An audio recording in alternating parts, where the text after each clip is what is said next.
Marvel's Avengers fans, we've got a skin. We got a skin. We got a Black Widow skin. The MCU skin, Black Widow. It's in the game. It's 1,400 credits. Yeah. How are you? Good to see you. Good to have you. Matt here from Assemble. Welcome to the show. Today we're talking Marvel's Avengers again. Yes, I'm sorry, I have to do it. Why? I still like to be able to jump into the game here and there, and I just like talking to you guys about it. It's very divisive. People in the community, we're all up in arms. We're a little bit upset.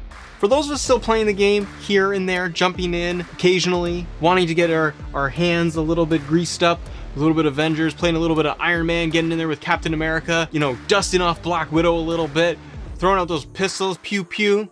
Yeah, I did pew pew. We have one MCU skin that is officially out, and it is the MCU Black Widow skin. Now, I wish that this was going to be exciting news, that we were going to be able to come on the show and be able to say that, hey, guys, we have all of the MCU skins. We've got Cap and Iron Man and Thor and Black Widow and Hulk, and we're all there. We got them all, and we're good to go. No, we are so not good to go. Comicbook.com has a write-up about what is going on, and one of the key takeaways goes like this. Fans of Marvel's Avengers are divided over the game's first MCU suit, or more specifically, the new Black Widow MCU skin added to the in-game store today. Right now, there's been no word of when the MCU suits for Captain America, Iron Man, and others will release. But right now, all Black Widow players can cop her MCU suit for 1,400 credits.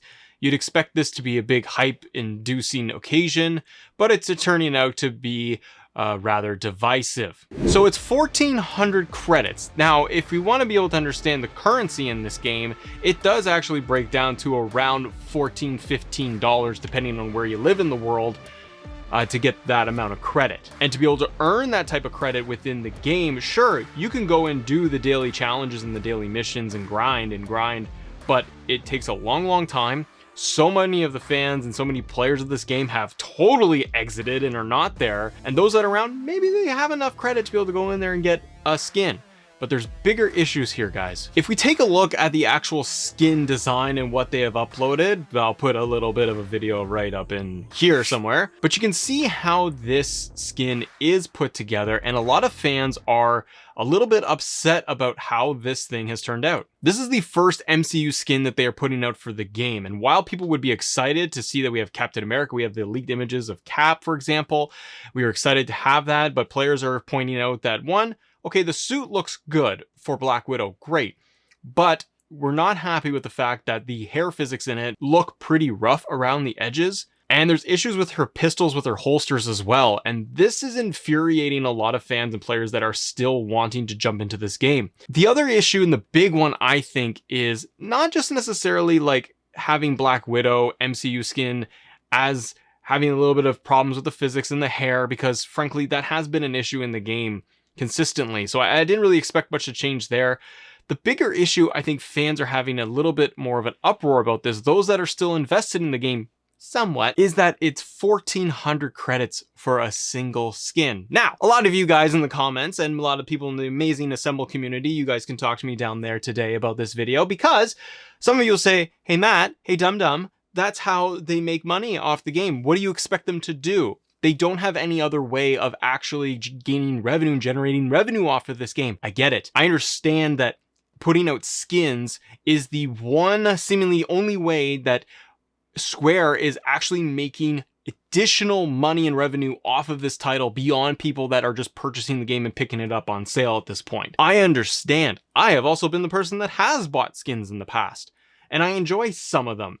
But when we are looking at the current state of this game, it has been optimized to its current point of like, this is as good as it gets in terms of the graphics, the fidelity, the frames, all of that has been kind of cleaned up, and it's in its best form that we're going to get.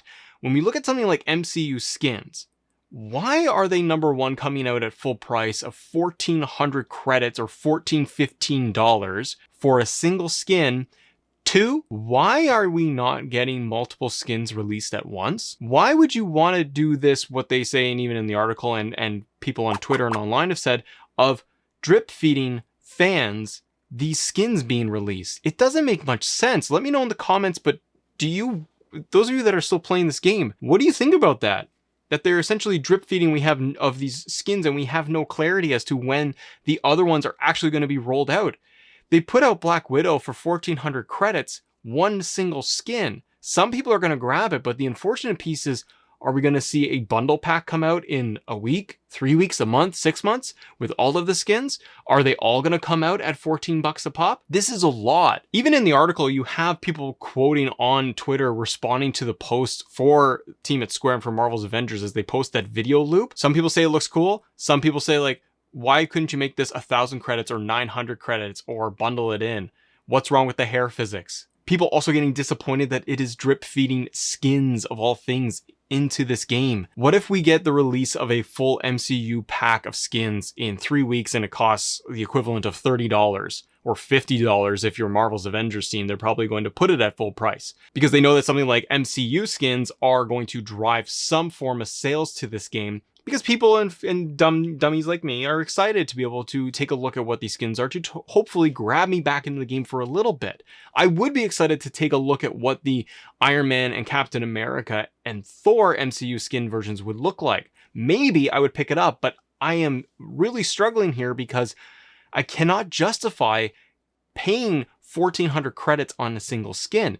When I compare Marvel's Avengers, everybody, to that of what Epic does with Fortnite in terms of their skins and the releases, Epic Games does it so beautifully when it comes to releasing skins and releasing new content and seasons. I get it. They are a massive, massive company. However, releasing something as basic as a skin like Wolverine or Mandalorian, I bought those and I am casual at Fortnite.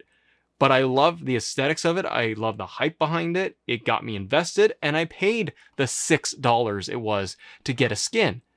That, and it's that sweet spot where I feel like I'm not being just pulled in and being robbed at $15.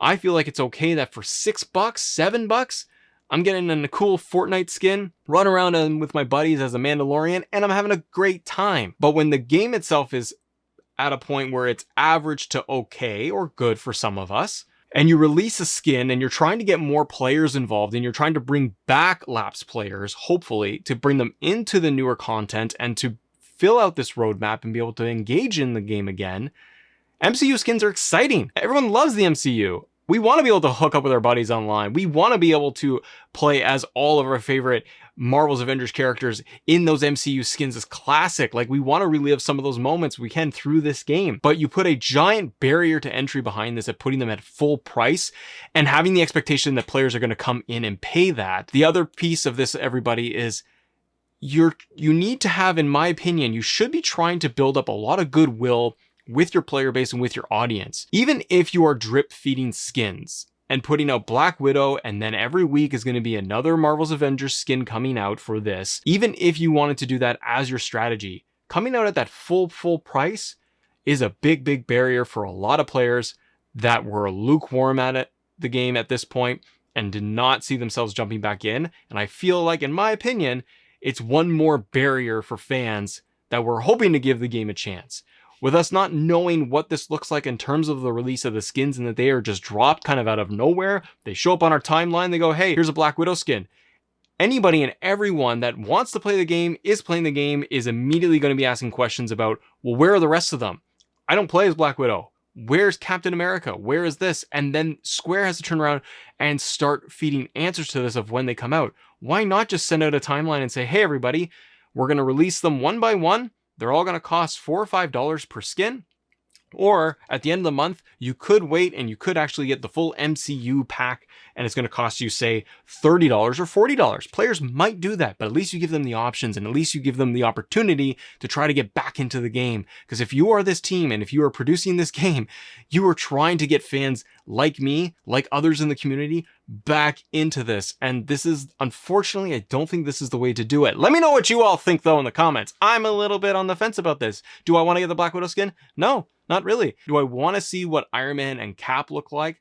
Yes. But at 1,400 credits, this late in the game, well, it might be endgame for them. Thank you so much for watching, everybody. Do me a favor, like, share, subscribe, do all the YouTube things, hit the thumbs up. It helps that YouTube algorithm. Subscribe to the channel.